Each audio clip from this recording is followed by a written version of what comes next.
أعوذ بالله من الشيطان الرجيم بسم الله الرحمن الرحيم يا ربي بالمصطفى بلغ مقاصدنا واغفر لنا ما مضى ya wasi'al karami sing hade ieu loba jasa ieu masalah ieu ciduh keur puasa teh keur puasa ta ciduh teh adi teureui sing hade aing ngaji bae mantak urang ngaji bae nyaho ulah ieu mah ka masjid bawa tampolong tenden di dieu bismillahirrahmanirrahim Masya Allah, tanya ke orang, mang, ulang, eta jiru baik, temenang, eta jang naon ciduna, maghrib jang bukan ke. Bismillahirrahmanirrahim. Masya Allah, karim. Terakhir ialah anu teu batal, kaasupan perkara, kaasupan ain dunia, kajero beteung teu batal. Naon eta nu teu ngabatalkeun teh aya 7 rupa. Nomor kahiji poho sanajan sababaraha kali nginum jeung dahar ai pohoan mah teu batal. Nomor kedua bodoh ta eta sanajan sababaraha kali daharna jeung nginumna lantaran bodoh makdur teu batal. Nomor katilu dipaksa tita dahar tita nginum direjeng urang teh diasupan sangu diasupan roti cai kopi jeung sajabana teu batal. Nomor keopatna jirian nirekin bima baina asnanihi wa qad ajazaan majhili uzrihi nerei cidu anu selalu ngalir di sungut urang teu batal. Sing hade ieu loba jasa ieu masalah ieu ciduh keur puasa teh keur puasa ta ciduh teh adi teureui sing hade aing ngaji bae mantak urang ngaji bae nyaho ulah ieu mah ka masjid bawa tampolong tenden di dieu bismillahirrahmanirrahim Masya Allah, tanya ke orang, mang, ulang, eta jiru bae, temenang, eta jang naon ciduna, maghrib jang bukan ke. Sing ada tak, biasa bae kos urang teu puasa, imah anu puasa kieu bae di bale.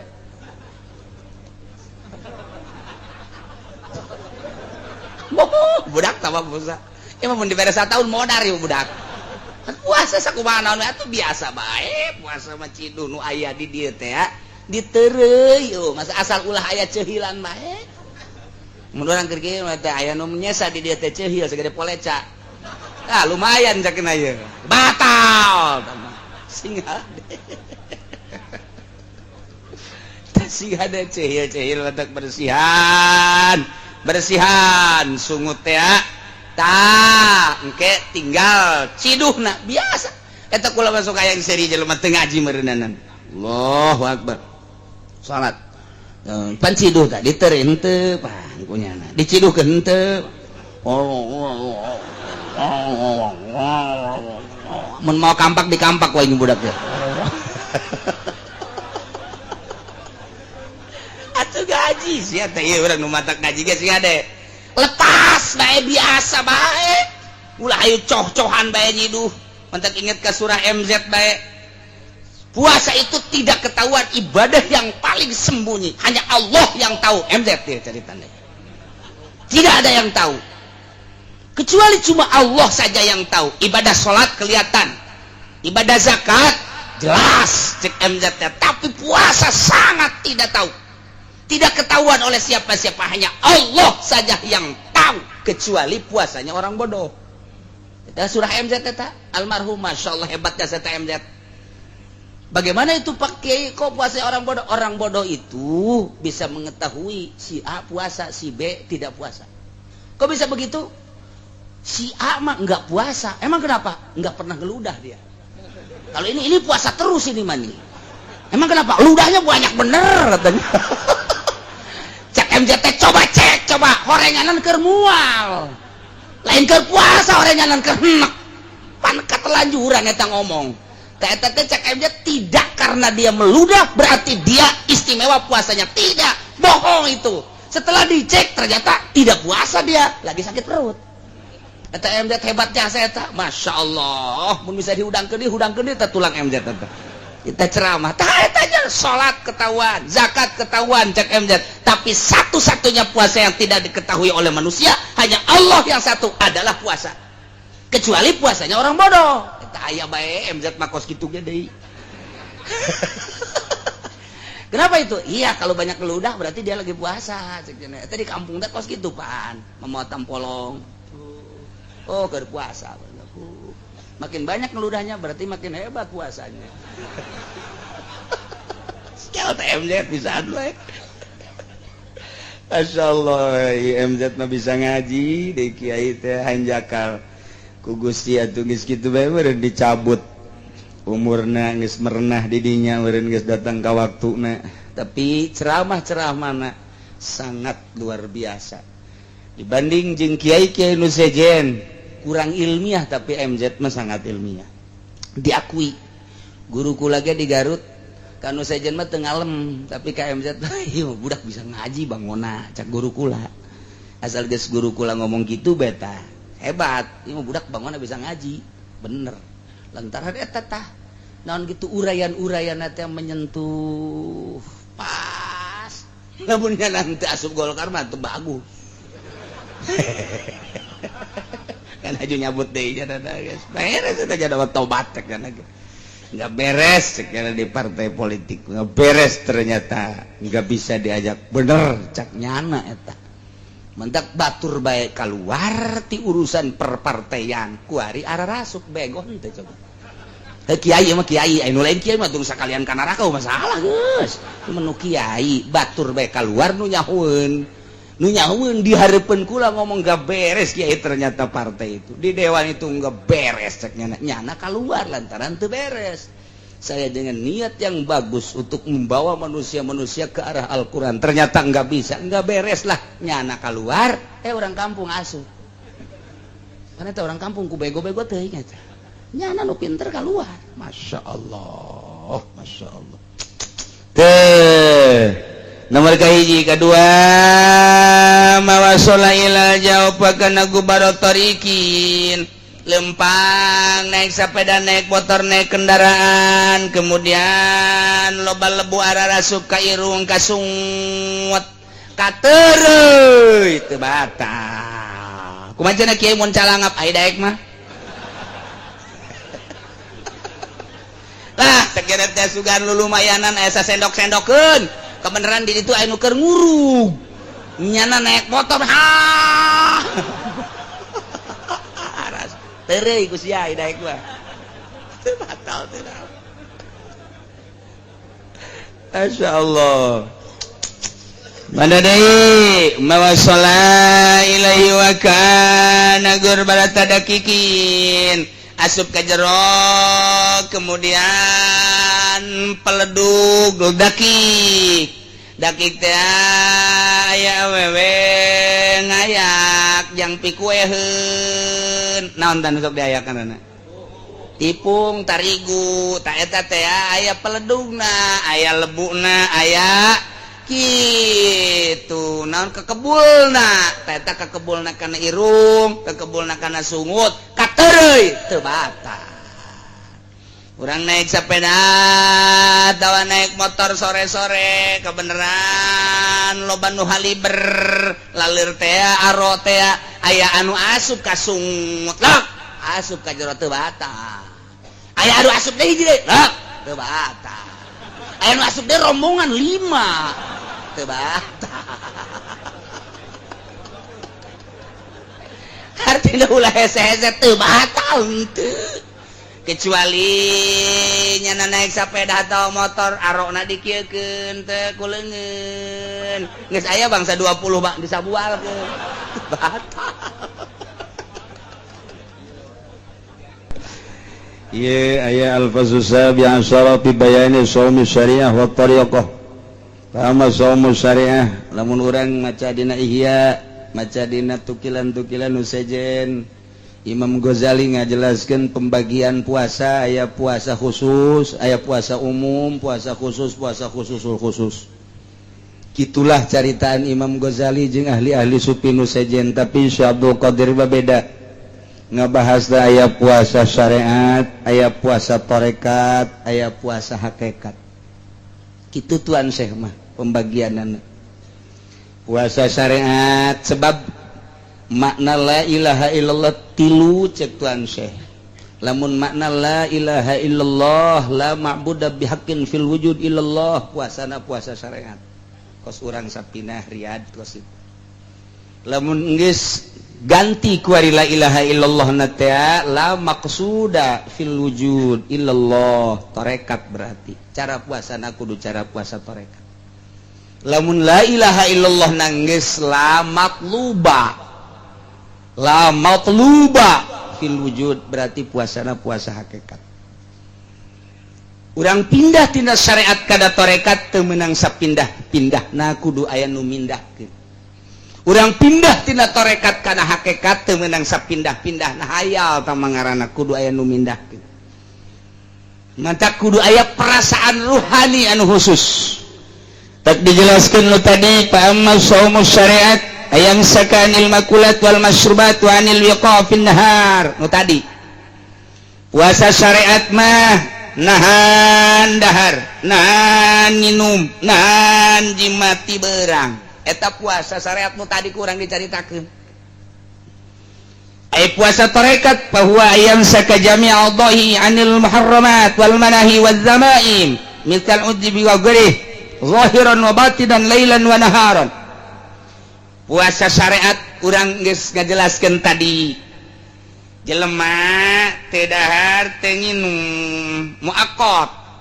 Fasaumu syariat muaqqatun. Aya waktuna ti mimiti pajar datang kasurupan non poe teu dahar teu nginum teu jima ngaranna puasa syariat. Ari mata mah biasa pake nonton TV. Ai ceuli mah biasa dicocokan make nu ka dieu teh. Naon tah ngaranna? Sia nyarawan biasa ngaranna. Lain boga deui meureun jualan ongko. Masyaallah. Eta puasa-puasa syariat. Puasa syariat mah dikhawatirkeun kana ditarimana. Khawatir kana asup kana kam min shaimin. Loba jasa jalema nu puasa tapi laisa lahu min syamihi puasana dadaonan ngan saukur lapar jeung dahaga doa. Iyalah puasa syariat. Di akhirat teh diberi ganjaran ku Gusti Allah. Begitu dipanggil Zainuddin maju. Ya. Sabaraha tahun mana hirup di dunia? 50.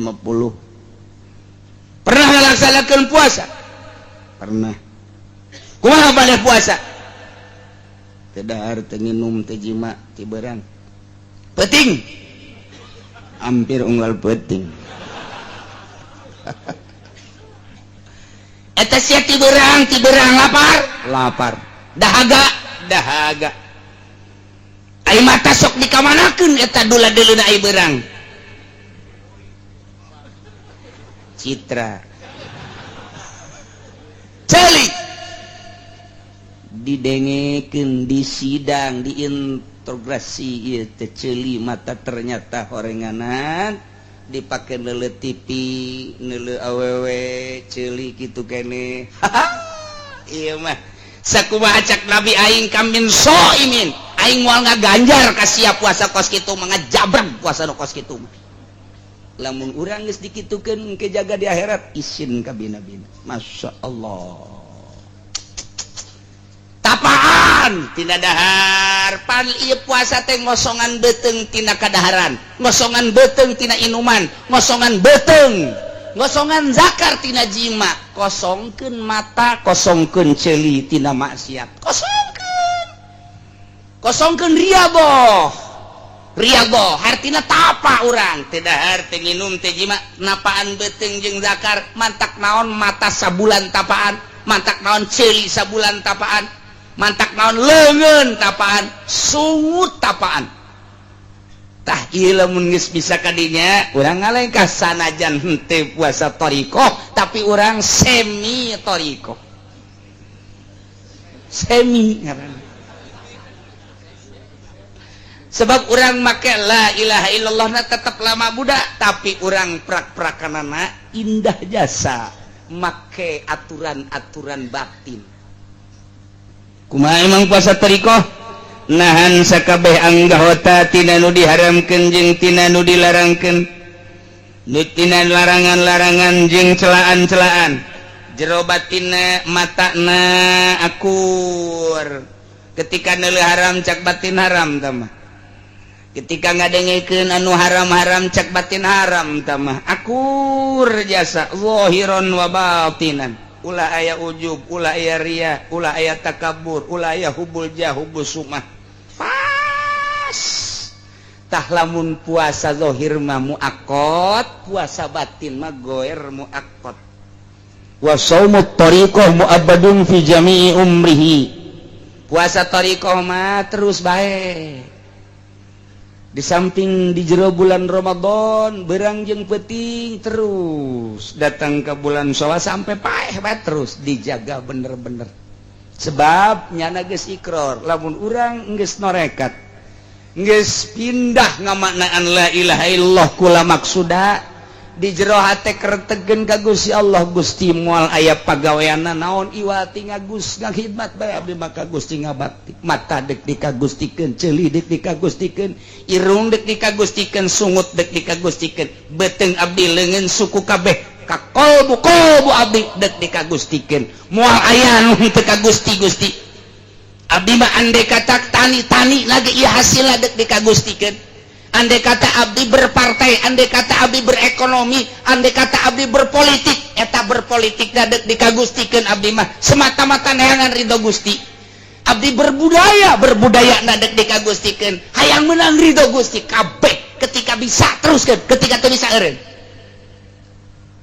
Lamun aya jelema puasana puasa thariqah, kemudian manehanana bisa ngalaksanakeunana berarti puasana mulus.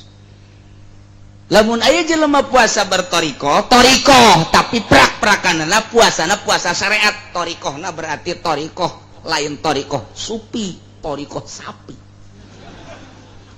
Thariqah sapi tah mah kitu. Geus jada teh ai la ilaha illallah na make la ilaha illallah ahli batin tapi ai prak-prakan puasana prak-prakan ahli syariat. Nah iyalah bakal nangke ditanya lamun di syariat bae tah kuari nu thariqah mah eta tadi mata dijaga ceuli dijaga qalbu ge dijaga. Nah ieu mah terus bae sangkilang lain di bulan Ramadan ge kitu bae terus ngamantak cek Tuan Syekh Abdul Qadir jelema nyaritakeun Lailatul Qadar eta pangbubunga ti Gusti Allah. Lailatul Qadar teh kapan nyinggapkeun hijab teh disingkapkeun sehingga kadeuleuh hakiki eta ngaranna Lailatul Qadar. Allah mere di bulan Ramadan bagi jelema nu dibukakeun hijab geus deukeut ka Gusti Allah nu puasana bebeneran nu puasana teu bebeneran mah teu ceuli cak jana kudu menang Lailatul Qadar ai lain nu dipuri maka kadeuleuh pingpingna. Aya ge eta budak puri, waduh budak masyaallah kunaon aing manggil Lailatul Qadar di mana di puri kumaha nyingkap putih. Waduh mata aing hampir teu kuat neuleuh sinar sial teh coba eta sinar jurig beureun tah mah cenah cak kiai cenah Lailatul Qadar teh pan dibukakeun hijab hahalang kabuka eta ge kahalang kabuka emang ngobrol jeung urang Cikupa mah kitu bae teu beres. Jadi hahalang tadi dibuka atuh teu kudu di Lailatul Qadar mah cek Tuan Syekh Abdul Qadir lain di bulan Ramadan bae, di bulan Syawal, di bulan Hafid. Jakula mah terus-terusan manggih Lailatul Qadar. Hijab dibukakeun bae cek Tuan Syekh Abdul Qadir teh kula mah geus datang ka hakikat pan dibuka. Nah, ieu urang lamun hayang menang Lailatul Qadar lain ngintip cara ngintip si mbak keur mandi. Lain emang kumaha kitu ngintip Lailatul Qadar mah teu kudu di masjid, ngintip Lailatul Qadar mah teu kudu di haram, ngintip Lailatul Qadar mah teu kudu di mushola.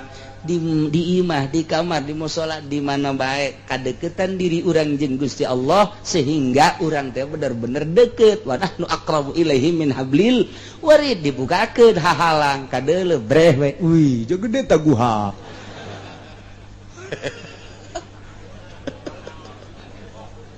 Masya Allah, hijab dibukakeun. Lailatul Qadar Gusti. Babari sebenarnya yang menangkan Lailatul Qadar we. Kieu. Gusti abdi mah hayang menang Lailatul Qadar amat di bulan ieu moal menang, datang ka jujug gelar ge moal menang. Moal menang wani sumpah kula mata. Lamun aya jelema hayang menang Lailatul Qadar, moal menang sebab naon? Kahijab ku hayang. Ilmu batin mah kos kitu. Kahijab ku hayang, geus cenah salatna hayang eta lain ka Allah. Zikirna hayang eta lain ka Allah, moal bisa kajen ku kumaha ge. Eta nyana teh kahijab ku kahayang. Kudu kumaha tuh leungitkeun kahayang. Abdi nu Gusti Lailatul Qadar nu Gusti teu pantes abdi mah dibele Lailatul Qadar ku Gusti. Cak Gusti emang teu pantes ya mah.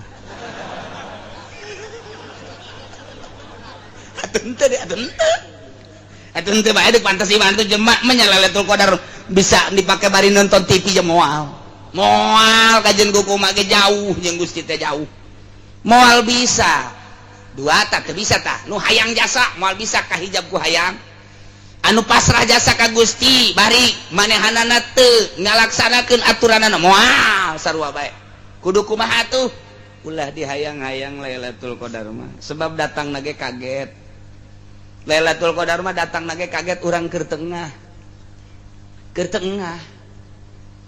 bae teh urang teh ibadah ka Gusti tawadu.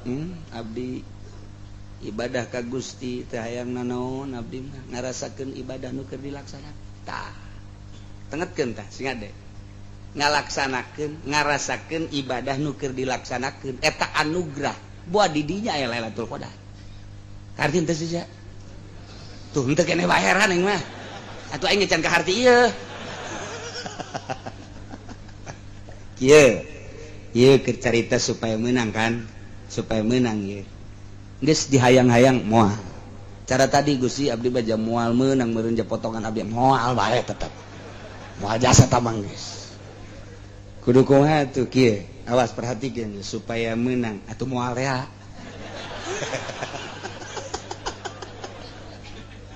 Hese ngomong jeung sia ieu. Atuh baca mah tara nonton TV bae HP dibawa moal bisa. Moal ieu keur carita supaya rada bagus bae.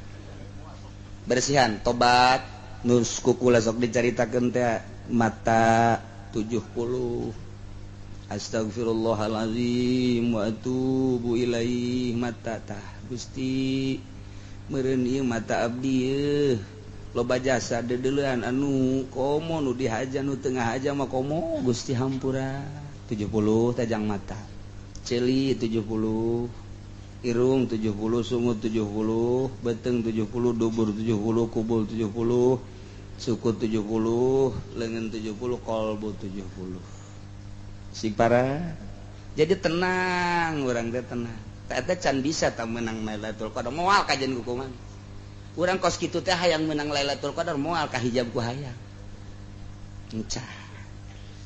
Tadaru Gusti abdi mah ieu Gusti eueuh nu dipake ka hayang iwalti Gusti bae. Eueuh iwalti ridho Gusti abdi nu mantak puasa ge nuturkeun parentah Gusti. Abdi ieu nu mantak di masjid tarawih nuturkeun parentah Gusti nyangakeun sakieu bisana abdi mah. Tawadu tadi hareupeun Gusti. Tawadu tah. Tapi pikiranna tetep bae ka Lailatul Qadar moal bae. Moal bae teu meunang dihayalkeun kos kitu Lailatul Qadar mah moal bae sia boga kahayang can pantes kos kieu. Can pantes potongan sia dibere Lailatul Qadar. Atuh kos nabi dibere wahyu pantes, kos wali dibere karomah pantes, kos ulama dibere maunah pantes, atuh maneh mah palinge pantes mah onah.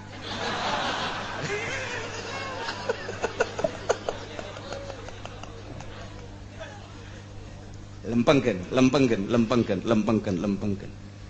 Geus urang tadoru ka Gusti. Ieu batin perjalananna ieu. Kicep abdi nang Gusti, dengnya abdi nang Gusti. Naon anu kadenge eta teh suara ti Gusti.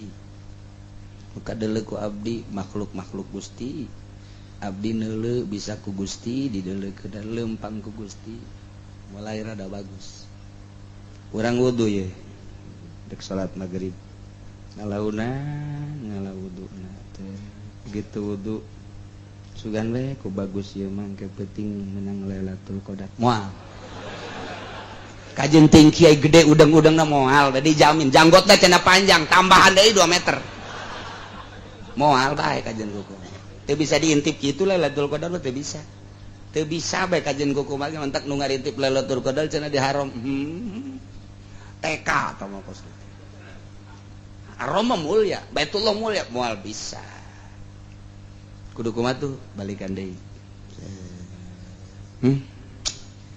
mulai ku harir ka rasa iya abdi bisa wudu teh ku Gusti karasa jasa ieu abdi bisa wudu batur mah loba nu teu dibere bisa ngarawudu ngarasakeun bisa wudu urang teh bisa ngalaksanakeun wudu diparentah ku Gusti eta geus mulai tah deuk dalareut ka Lailatul Qadar sing ada tah eta hese sakarang hese jasa komo nu tadi ngadaruduk mah awan hese asup hese kahalangan ku tempe 2 pan tempena gitu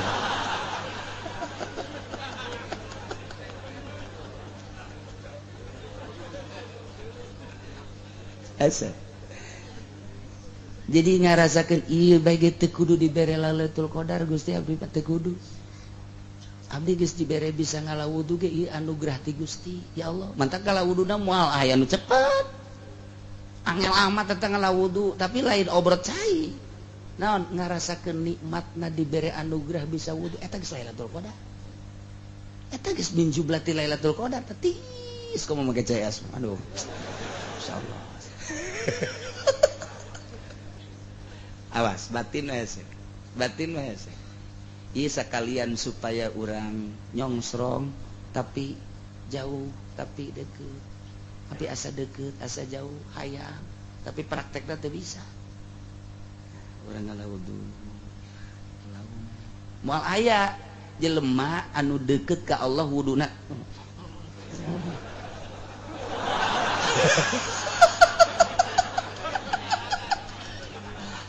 eta mah wudu kos kitu teu beres terus Allahu Akbar beres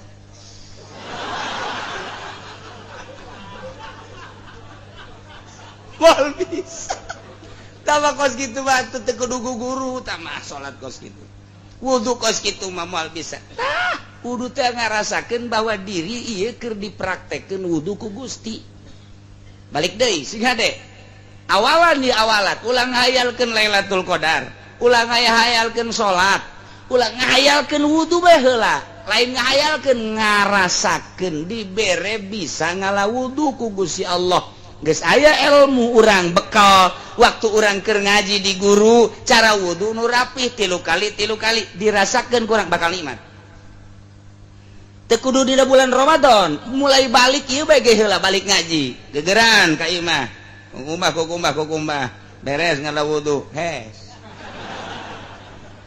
sapawajikan kaji kerek na para amat aing menang Lailatul Qadar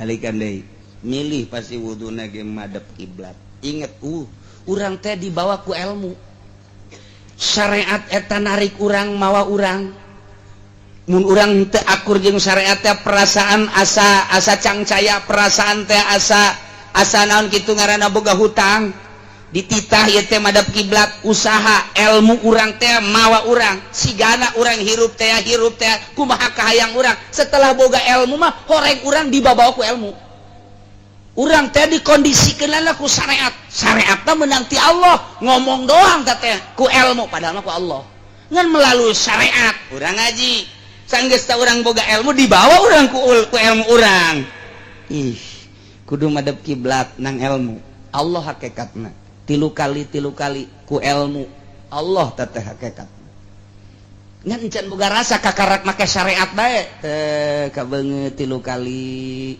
tenang ngala wuduna kuari boga rasa ieu wudu ieu teh anugerah ti Allah ngarasakeun bisa wudu bahwa urang teh lain urang nu wudu ku Allah dibabawa ku ilmu syariat ngaranna teu karasa na ngaji teh sataun kuari dipake di jero bulan Ramadan terek ngahayalkeun Lailatul Qadar terek ngahayalkeun salat ngahayalkeun teh lain ngahayalkeun ngarasakeun wudu beres wudu salat Gusti ieu salat abdi mandek ngarasakeun salat bae ulah pikiran Lailatul Qadar ulah lamun urang nyongsrong ka Lailatul Qadar salatna ge rusak suratna ge rusak nya Lailatul Qadar mangke urang keur diuk kadang-kadang keur nangtung kaget urangna ge kaget engke ge kaget jelema teh lain di dieu bae nu meunang Lailatul Qadar keur tawaf keur sa'i aya jelema keur tawaf perasaan aya di mana kaget cak jadi ji ini di mana ieu teu boga perasaan hayang menang Lailatul Qadar nu keur ngintip Lailatul Qadar mah kahijab ku hayang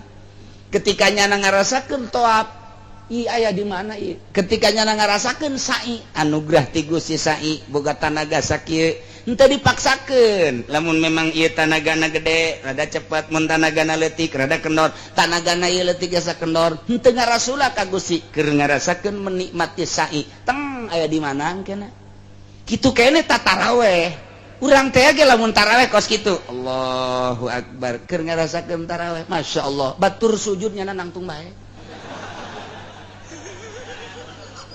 nundutan sebeteuy sararial das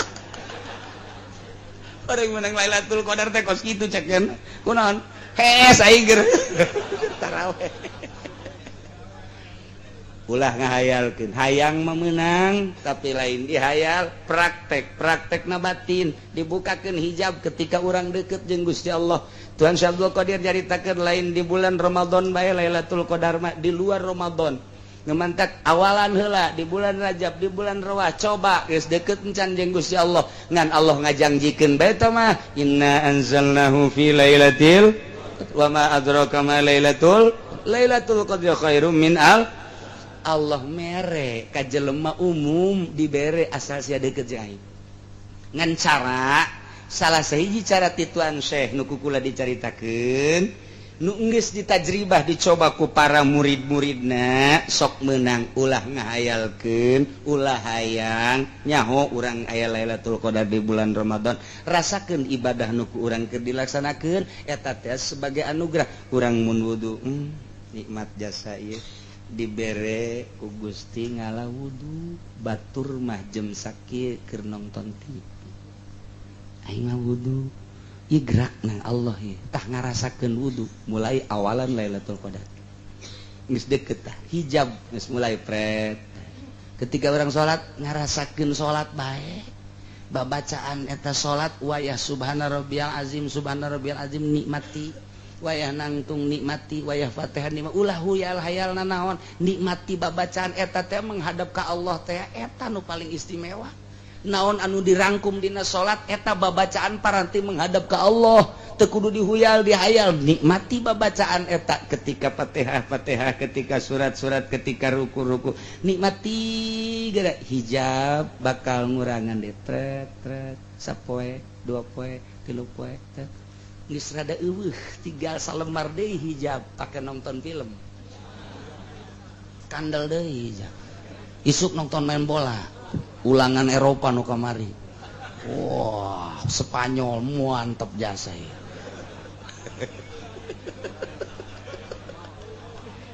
hanggeus atuh hijab beuki kandel di bae halo bebeja ka pamajikan kamari mah ngeunaheun ibadah kuari mana leubeung cia nu ngeunaheun ja atuh ka hayang Lailatul Qadar mah teu kudu SS atuh kula bae atuh geura nang karak atuh sia emang jurusan siapa kadinya bae batitan mejehna meureun dibere Lailatul Qadar iyalah praktekna seperti gitu balikan deui supaya urang kabehan sanajan dihenteun teh rindu ka Lailatul Qadar tapi dihayang-hayang ku urang teu bisa kahijab ku hayang dihayal-hayal kahijab ku hayal lain kitu nikmati anugerah ibadah urang wudu nikmati duh ieu anugerah ti Gusti fadl Allah wudu pesambaran gade jasa ganjaran ketika orang sholat fadl Allah ketika orang puasa ya Allah ya Rabbi loba nu gagah teu puasa abdi mah ku Gusti keur dipuasakeun nikmati coba puasa makin lapar makin gede ganjaran makin dahaga makin gede ganjaran makin bau makin seungit cak Allah cak urang mah makin beuki toke mah bau toke bau kadal hiji puasa syariat nu tadi dicaritakeun teu dahar teu nginum make waktu ti magrib ti pajar datang ke magrib puasa torikot di samping nu tadi torikoh mah seluruh anggota ieu dijaga berikut ulah aya penyakit batinan ieu mah waktuna terus nah menang ti mana Tuhan Syekh eta ngalaksanakeun kitu lantaran cek Kangjeng Nabi tadi engke urang kila bakal ditanya jaga jawabanana engke ku jawaban Kangjeng kam min shaimin muftirin wa kam min muftirin shaimin loba jasa jelema anu puasa padahal hakikatna mah horeng teu puasa loba jasa anu batal magrib horenganan puasa bae ieu bahasa Tuhan Syekh nu mentak kukula dibaca lantaran kamari tas di Baghdad cekolot baheula Baghdad usia uli maka itu ke Baghdad teh balikan deui kamin shaimin muftirin wa kamin muftirin shaimin ya Allah loba jasa jelema anu puasa hakikatna mah horeng teu puasa eueuh ganjaran berarti loba jasa jelema nu buka di waktu magrib horenganan henteu buka puasa bae kadeleuna ku urang dahar kadeleuna nginum eta si kiai eta si tetangga eta si tokoh eta si ustad horeng hakikatna mah puasa bae lantaran nyana puasana puasa toriko syariat mah batal tapi torekatna mah teu batal sebab terus bae dijaga puasa syariatna mah ngabatalan nyana dahar nginum tapi setelah eta teu dibatalkeun dedeleuan mata ceuli irung kabeh dijaga puasana buki mantap jasa beurang jeung peuting iya istimewa jasa ta jelema nu kos kitu tah terus bae berarti puasa teh masyaallah yamsiku adaw anil manahi wa idza innas bil jawari mantak ieu teh keur ngarealisasikeun bahasa Gusti as-saumul li wa ana ajzi bihi puasa teh nu kaula ulah sakahayang sia wa ana ajzi bihi kaula bakal ngabales ka anjeun tapi puasa nu mana anu bener-bener ka as-saumu li puasa mah nu aing kunaon atuh batak teh dikaingkeun as-saumu li kunaon atuh ceuli teh dikaingkeun as-saumu li kunaon sungut teh dikaingkeun as-saumu li kunaon leungit teh dikaingkeun as-saumu mah li puasa nu aing kunaon hate sia teh dikaingkeun tah puasa tarekat mah lamun aya jelema puasa tarekat kemudian matana dipake maksiat batal puasana aya jelema puasa geus aya di kalangan tarekat ceuli dipake ngadengekeun musik atawa ngomongkeun batur batal puasana nu mantak cak guru saha jelemana kuari nu bisa norekat eueuh pi jelemaana nu mantak ulah sok haju hambur-hambur asa aing tarekat horenganan di jero nama lain tarekat deuk ngalobakeun ngarekrut dana horeng tarekat honek horeng langit biru ulan ku sebab sia-sieun ka aing sehingga boga tindakan kitu geus bae ku aing dihampura sia geus moal dikanarakakeun dikasrakakeun bae geus ku aing Gusti nun jasa tuh abdi di kasorga ku sebab naon boga keyakinan sia jeung sia-sieun ka aing tuh jadi urang lamun sieun ka Allah nyaan sieuna dihampura ku Gusti Allah nu mantak jelema lamun nonton main bola we eta mah teu sieun ka Allah beuleum tah mah kecuali nyana cara tadi ben tadi beuleum diaur-aur geus cek ulama kuari mah deuk bajidor mah bajidor bae maling bae korupsi bae zina bae los engke wasiat bae ka pamajikan aing mah pang meuleumkeun bae ngadengekeun surah Ki Uci kamari aing di akhirat teh disiksa. Oh guys, dilaksanakeun tungtungna di dunia di belum, di akhirat dikerebekeun di neraka. Tungtungna disiksa dunia akhirat. Maksudna mah yakin lah, boga keyakinan anu pohara ka Gusti Allah. Ieu keur carita gampangeun Allah mah. Dikumpulkeun lebu-lebu nu geus edi mah mana ge dihijikeun dijadikeun urang deh. Masya Allah. Atuh tadi dage urang cai mani. Tadi dage urang cai mani. Cai mani mah atuh lamun dikeluarkeun ti peuting haju dikagelaskeun isuk-isuk haju ku urang pake sarapan ja embung. Sanu daek nyeruput cai mani. Gila nu aya. Tapi kan dibentukkan ku Gusti Allah nu gagah jadi Mike Tyson, jadi Muhammad Ali, jadi Norton. Jadi pemain bola, jadi Kempes, Ronaldo jeung sajabana. Pohara tuh. Jadi politikus, Jimmy Carter, jadi George Bush, jadi Pak Harto, jadi Idi Amin. Apa pohara aja saya teh jelema masyaallah. Di samping nu bararagus para nabi, para rasul. Keun tabah jelema-jelema anu geus dilalur urang kuari anu di pasar gaweana eta cai mani, anu di kantor eta cai mani, eta kos kitu nu kuari jadi bupati emang bupati lain cai mani cepedut, anu kuari jadi dandim cai mani, eta teh kos kitu teh nu kuari jadi raja Jokowi cai mani ambean ku sia Ahok atuh cai mani sia cai mani bedegul teuing si cai mani. Maha kawasa Allah tina cai mani jadi urang, jadi lalaki, jadi awewe. Masya Allah. Aya nu geulis, aya nu jore, aya nu kasep, aya nu jore. Cai mani kan kabeh ge.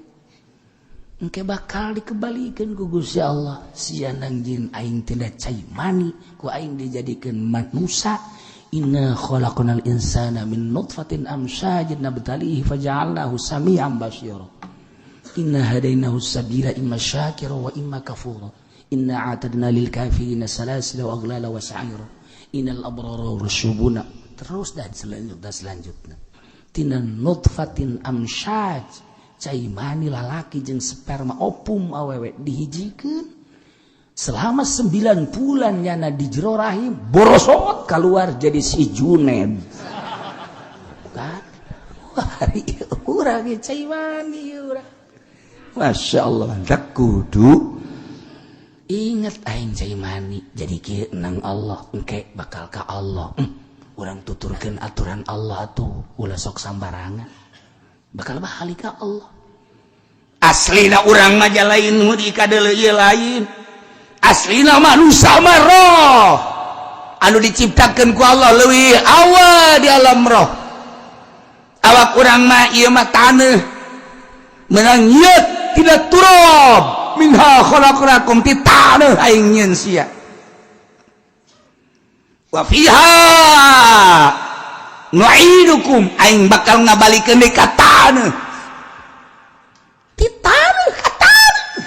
Taneuh urang kasep tinggal kasep kubur, jore tinggal jore kubur, gelis tinggal gelis kubur, nu jore mah geus hirup kene ge kubur bae.